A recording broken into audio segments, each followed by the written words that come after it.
Amigos e amigas, estou aqui no mais um vídeo improvisado sem edição, nessa madrugada após resultado das eleições, em que aquilo que a gente imaginava de pior se concretizou.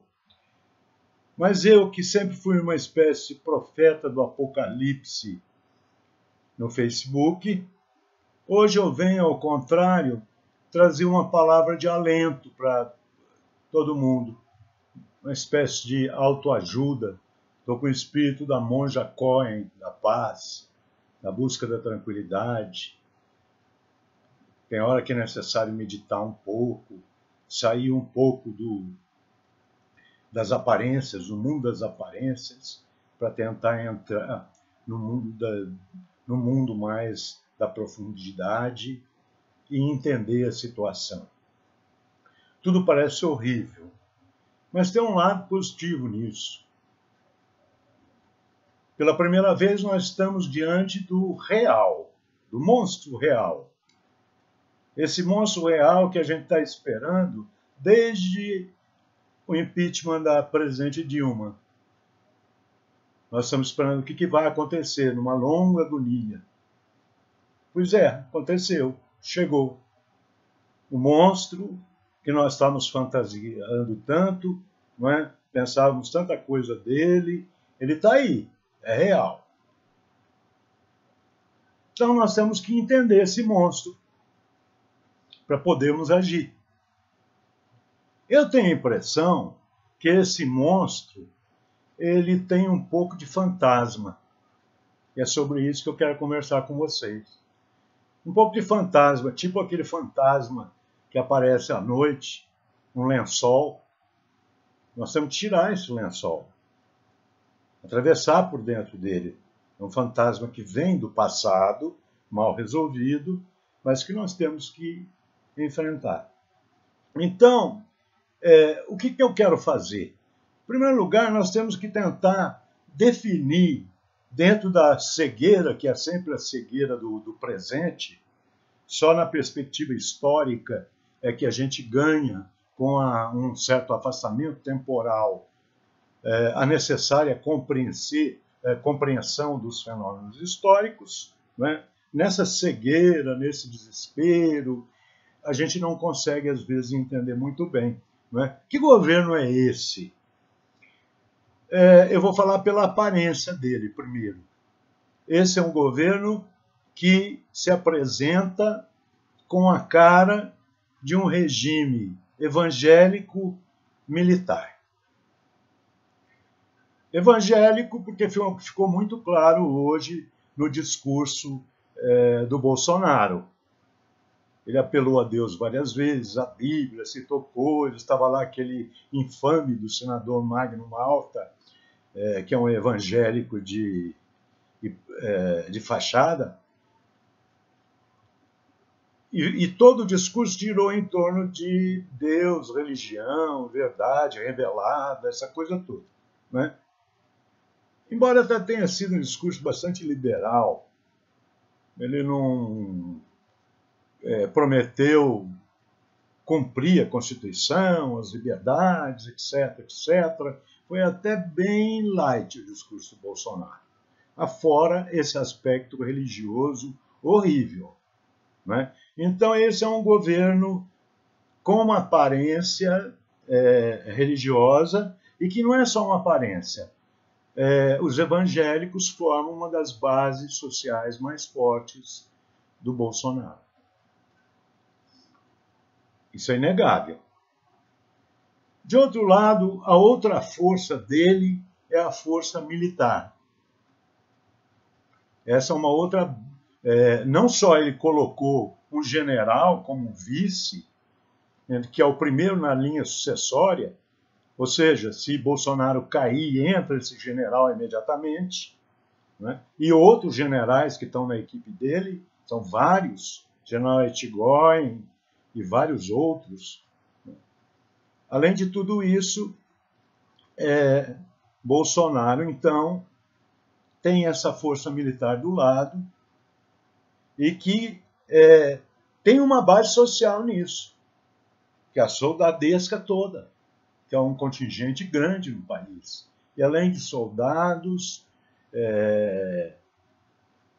as forças militares, né, as PMs todas pelo Brasil, todos esses grupos de segurança, essas agências de segurança privadas pelo país, as milícias armadas em várias cidades do país, e até uma parte ligada ao narcotráfico e que também tem essa conexão militar. Então, é um governo evangélico militar.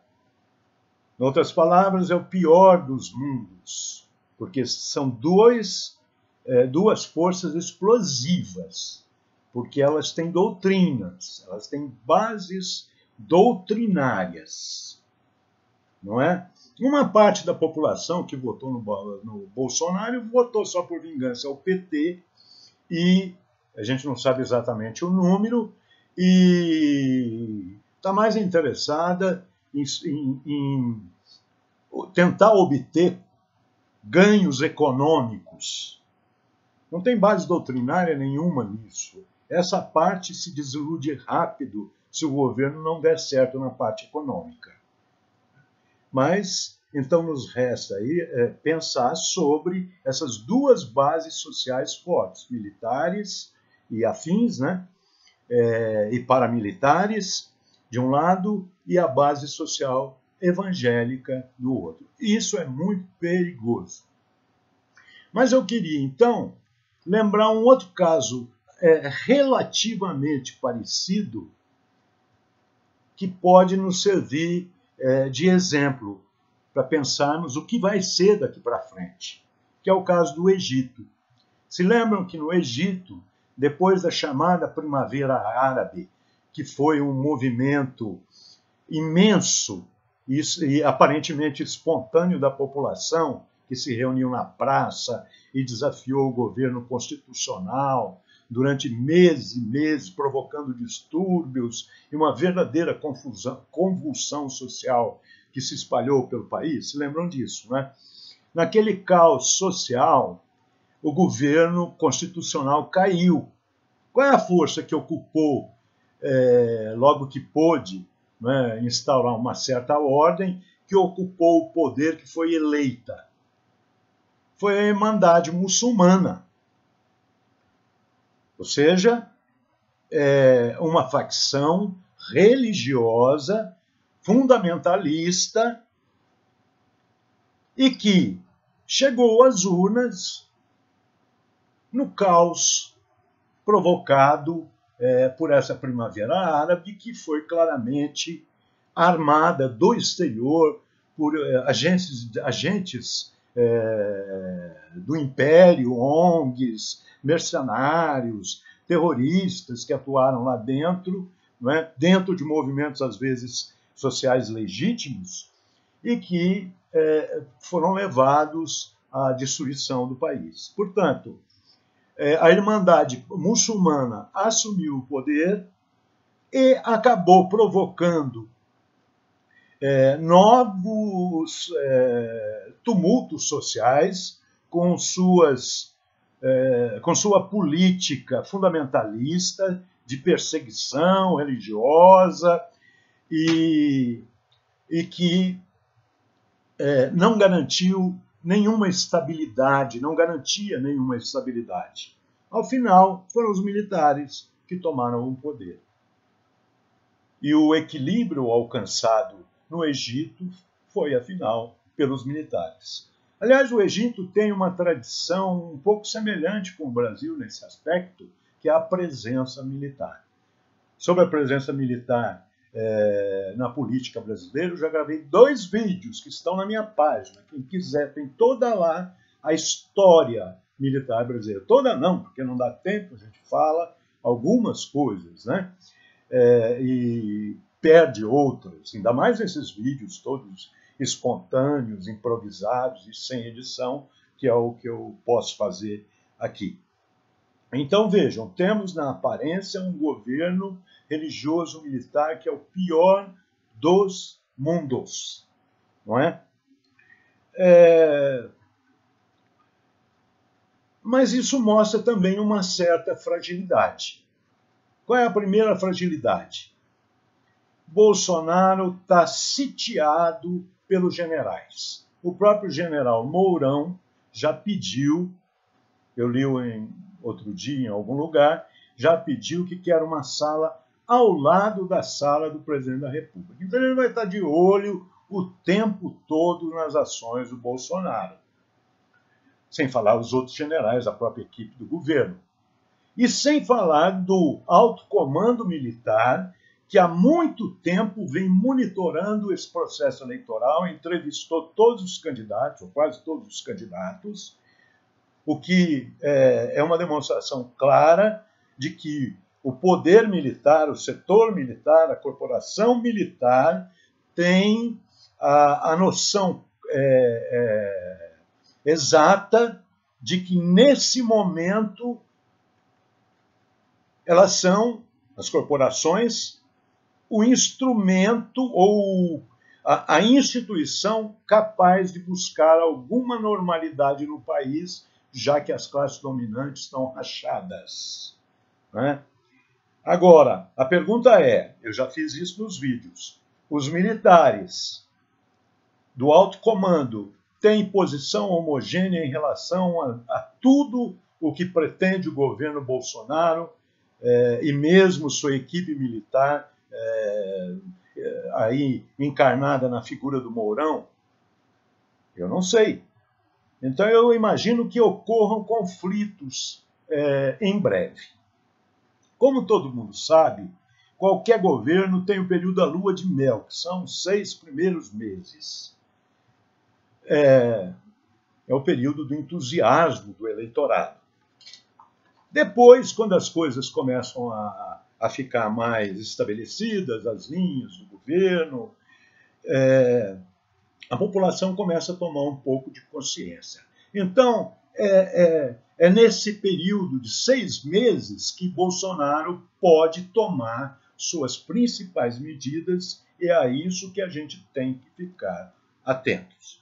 Eu vi lá o noticiário da Globo de todos os comentaristas e vi todos os recados que eles já mandaram. Eles querem que o Bolsonaro fique circunscrito exatamente ao projeto neoliberal. Que ele faça a reforma trabalhista, a reforma da Previdência, que são os 2 pontos essenciais que o mercado exige, não é? E que libere as outras estatais, entregue o resto do patrimônio nacional, que esse é o projeto das grandes corporações que estiveram por trás do golpe, é o que rege também a própria Rede Globo, e, enfim, e é o aspecto principal do governo. Né? Então, durante esses 6 meses, o que provavelmente a gente vem a ter é a implantação dessas 2 reformas, que são prejudiciais enormemente aos trabalhadores, à população precarizada do país, aos jovens. Né? Então, temos que ficar de olho aí, esse é o principal. Pode ser que ele tente passar algum outro tipo de medida, assim, para logo contentar o seu eleitorado, dando um presentinho para ele, que é a questão da liberação das armas, né? Ou melhor, da facilitação do porte de arma. Isso talvez ele consiga passar, porque há interesses vários. Não é? Ora, não sei se isso vai ter grande efeito, até porque vai passar por tantas comissões que vai sair lá bastante estiolado esse projeto original. Vai contentar lá os latifundiários, etc. Muita gente vai comprar arma aí, mas os impedimentos são tantos que as armas vão continuar existindo no Brasil, é no mercado negro mesmo, mercado paralelo, e outro tipo de arma muito mais sofisticada. Bem, não acredito em outras grandes medidas aí que ele venha a tomar contra a liberdade de expressão, por exemplo. O que ele pode fazer? Na ditadura militar era fácil. Prendia, cortava os jornais, impedia os jornais de funcionarem e ponto final, né? Censurava. Mesmo assim, teve uma resistência imensa, né? E nunca se falou tão mal do governo como na época da ditadura, via música, via cultura em geral, via panfletos, via todas as formas de atividades subversivas, né? Abaixo da ordem, sob a ordem. Nós ficamos muito criativos. Repressão é bom. Repressão é bom porque nos estimula a ser criativos nesse aspecto. Estou brincando, viu? Mas digo assim, é nos piores momentos da história que talvez a gente consiga ganhar força, não é? E até se descobrir mais com a nossa força.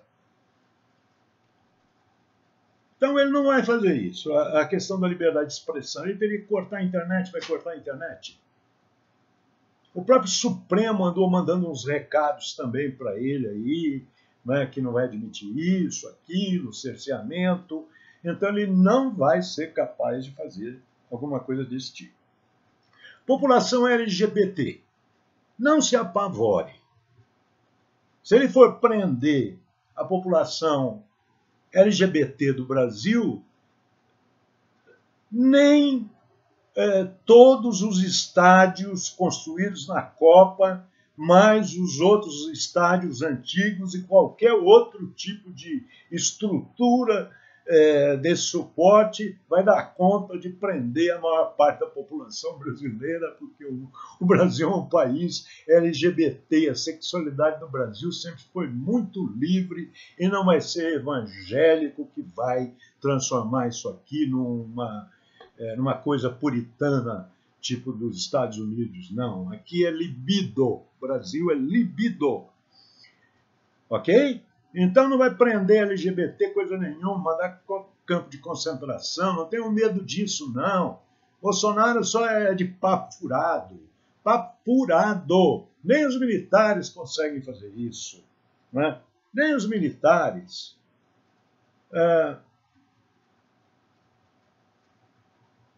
O que eu acredito mesmo é que Bolsonaro está aí com essa sua grande popularidade para fazer essas reformas liberais, que eu acabei de dizer, que essas são as mais perigosas. Nós temos que concentrar toda a nossa atenção nisso e resistir o máximo que pudermos. Assim como resistir o máximo que pudermos à entrega das nossas estatais, denunciar, resistir.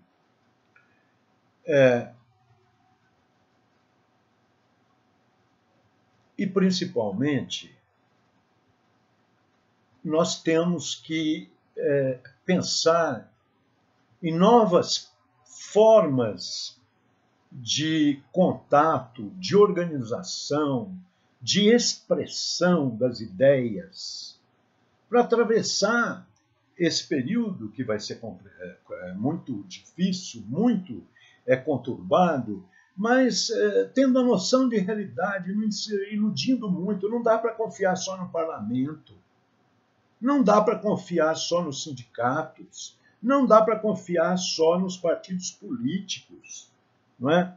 Os partidos políticos estão muito estiolados. E a questão também da política parlamentar, né? Dessa política dentro do sistema, não está funcionando. O povo não gosta disso. Uma parte do voto do Bolsonaro é um voto antissistêmico. Nós temos que pensar na política de uma outra maneira, além partidária, além da política puramente partidária. E, enfim, eu acho que a gente tem que ter a cabeça erguida, né? Não, esse fascismo do Bolsonaro é histriônico, né? Diferentemente do Hitler ou do Mussolini, que tinham projetos nacionalistas e de expansão nacional, né? Imperialista, neocolonialista, ou que tinha uma base doutrinária racial, no caso do nazismo. Bolsonaro não tem nada disso, ele não tem doutrina nenhuma, ele vai se render ao mercado. E se ele tentar fazer coisas que promovam maiores tensões sociais, os militares vão cortar as asinhas dele, porque os militares gostam de hierarquia e de ordem, você sabe muito bem disso. Então eu não acredito, né? Por exemplo, em relação às milícias do Bolsonaro, ele será capaz de criar milícias como Mussolini criou e as tropas SS da Alemanha? Claro que não. Hoje mesmo eu saí agora mesmo aqui em Rio Preto para dar uma volta, tudo calmo, tranquilo. Os bolsonaristas tudo voltaram para casa, para sua vidinha pequena burguesa, de classe média falida. Não vai ter grande coisa. Os pitbulls do Bolsonaro, logo ele vai ter que recolher, né? E vai sobrar essa classe médiazinha, falida. Essa é perigosa. Eu tenho escrito sobre isso no Facebook. Cuidado é que o dedo duro, seu coleguinha de trabalho. O coleguinha invejoso quer o teu cargo, ele vai te denunciar. Como comunista, petista. Esse é o perigo. O guardinha da esquina, o síndico do prédio, o vizinho invejoso. Esses são os fascistas perigosos. Salvo isso, nós vamos ter que enfrentar um monstro. E o monstro é esse. O monstro, ele quer implantar o neoliberalismo total. E minha outra dúvida, essa eu quero deixar para vocês pensarem, é se o projeto militar é de invasão da Venezuela. Por quê? Se for esse o projeto militar, se isso tudo já está articulado com as forças da OTAN e com as forças dos Estados Unidos, então aí nós vamos ter um problemão. Aí o monstro será de outra natureza. Mas por enquanto, calma, paz, beijinhos no coração, porque nós vamos enfrentar isso de boas.